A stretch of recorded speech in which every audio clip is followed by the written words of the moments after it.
नमस्ते, आप सभी को स्वागत है एक नए वीडियो में। अगर आप क्लास 12th का स्टूडेंट है और इस बार बोर्ड एग्जाम देने वाले हैं और आप चाहते हैं कि मेरा नंबर भी 400 प्लस आए, तो आप कैसे ला सकते हैं। तो इस वीडियो को अंत तक जरूर देखिए और बिल्कुल आपको समझ में आ जाएगा कि क्या क्या करना चाहिए, आपको कैसे पढ़ना चाहिए से 400 प्लस नंबर आ जाए। तो मुझे उम्मीद है कि यह वीडियो आपको अच्छा लगेगा और अच्छा लगेगा तो वीडियो को लाइक और नए तो चैनल को सब्सक्राइब जरूर कर लीजिएगा और बेल आइकन प्रेस जरूर कर लीजिएगा। तो चलिए स्टार्ट करते हैं इस वीडियो को। तो देखिए, मैं आपको बता देता हूँ कि अगर अभी से आप कुछ भी नहीं पढ़े हैं, ठीक है ना, अगर आप 12th में है और अगले यानी इस बार बोर्ड एग्जाम देने वाले हैं और अभी कुछ भी नहीं पढ़े हैं, तो आपको क्या करना चाहिए, कैसे पढ़ना चाहिए। देखिए, बहुत सारे बच्चे यहाँ कंफ्यूज रहते हैं कि सर अभी से मैं ओरिजिनल बुक पढ़ूँ या क्या पढ़ूँ। तो मैं बता देता हूँ कि देखिए, अब आप ओरिजिनल बुक को ख़त्म नहीं कर पाइएगा, ठीक है ना, और कोचिंग वगैरह भी पढ़िएगा तो वहाँ भी बुक सब बहुत सारे चैप्टर ख़त्म हो गया होगा। तो अभी आपके लिए ये बेहतर नहीं हो सकता है। हाँ, अगर पढ़िए, अभी भी आपको है टाइम मिल रहा है तो पढ़िए, कोई बात नहीं है। लेकिन आप सिर्फ उससे आप चाहिएगा कि 400 प्लस नंबर लाए तो अभी नहीं हो पाएगा, क्योंकि बहुत सारे आप कोचिंग वगैरह अगर ज्वाइन करते हैं अभी से तो वहाँ आपको पता है कि बहुत सारे सब्जेक्ट खत्म हो गया होगा, ठीक है। तो आपको क्या करना चाहिए मैं आपको बता देता हूँ। तो देखिए, सबसे पहले आपको क्या करना चाहिए, तो समय कम से कम आपको अब भी, अगर आप 12th में हैं तो 8 घंटा पढ़ना चाहिए कम से कम, ठीक है ना।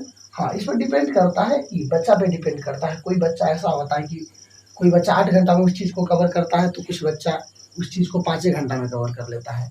तो आप पे डिपेंड करता है। लेकिन हाँ, एक ले लीजिए एवरेज, हमें 8 घंटा एवरी डे पढ़ना है और प्रत्येक सब्जेक्ट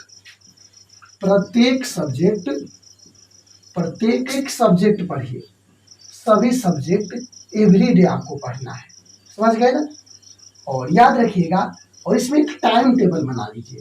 टाइम टेबल आपको बनाना है, टाइम टेबल कि कब हमें किस सब्जेक्ट को पढ़ना है, ठीक है ना। बहुत सारे बच्चे ये होते हैं कि वो 8 घंटा तो पढ़ते हैं लेकिन उसको पता नहीं रहता, अभी कभी जाके कुछ भी कोई भी सब्जेक्ट कभी जाके पढ़ लेते हैं। तो नहीं, ऐसे आपको नहीं करना है। एक टाइम टेबल बनाइए कि हमें दोपहर में ये पढ़ना है, रात को ये पढ़ना है, सुबह ये पढ़ना है, 12-1 बजे ये पढ़ना है। तो आपको क्या पढ़ना है, इस तरह के टाइम टेबल बना लीजिए और कितना देर पढ़ना है, समझ गए ना। तीसरा नंबर, पहला याद रखिएगा, पहला बात मैं क्या बताया हूँ, समय कितने घंटे, 8 घंटा पढ़ना है। दूसरा क्या है, प्रत्येक सब्जेक्ट को एवरी डे पढ़ना है। तीसरा क्या है, एक टाइम टेबल बनाना है कि प्रत्येक दिन का टाइम टेबल बनाइएगा कि हमें प्रत्येक दिन को, और प्रत्येक दिन को जो 5 सब्जेक्ट है वो सभी सब्जेक्ट शामिल कीजिएगा।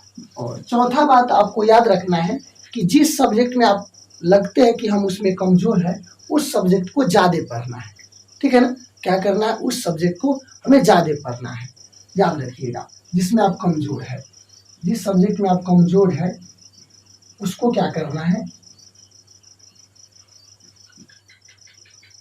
अधिक देर पढ़ना है, समझ गए ना, उस सब्जेक्ट को। जैसे मान लीजिए बिहार बोर्ड के बहुत सारे बच्चे इंग्लिश में कमजोर होते हैं, हमें 80 प्लस नंबर तो ले आते हैं लेकिन इंग्लिश में बहुत ही कम नंबर आ जाता है, 50 आ जाता है, 60 आ जाता है। तो इस पर ज़्यादा फोकस कीजिए। और 5 नंबर बात, उस चीज़ को ही सिलेबस को समझ के पढ़िए।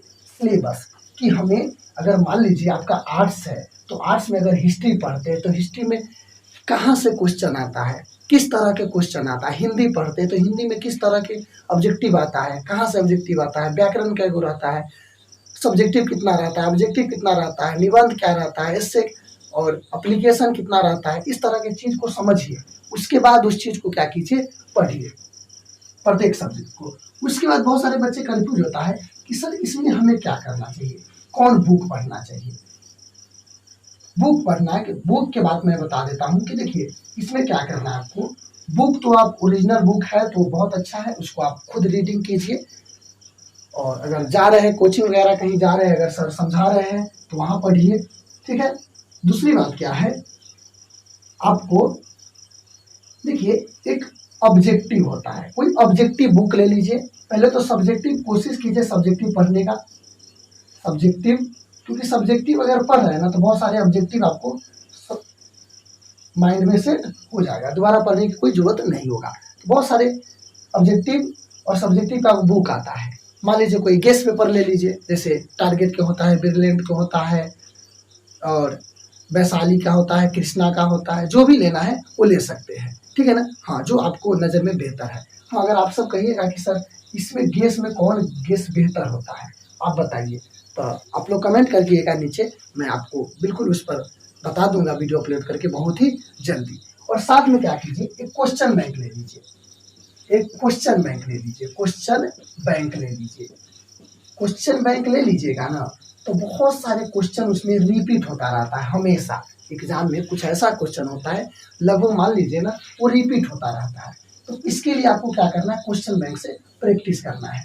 इसको पढ़िए, समझिए और देखिए, कोशिश कीजिएगा अगर हम गेस पेपर भी पढ़ रहे हैं तो उस क्वेश्चन गेस पेपर को भी पढ़ रहे हैं तो जो उसका सब्जेक्टिव क्वेश्चन है उसको रटने की कोशिश नहीं कीजिएगा, उस क्वेश्चन को समझने की कोशिश कीजिएगा, ठीक है ना। उस क्वेश्चन को समझिएगा, उससे रिलेटेड जितना क्वेश्चन होगा उसको बनाइएगा, ठीक है ना।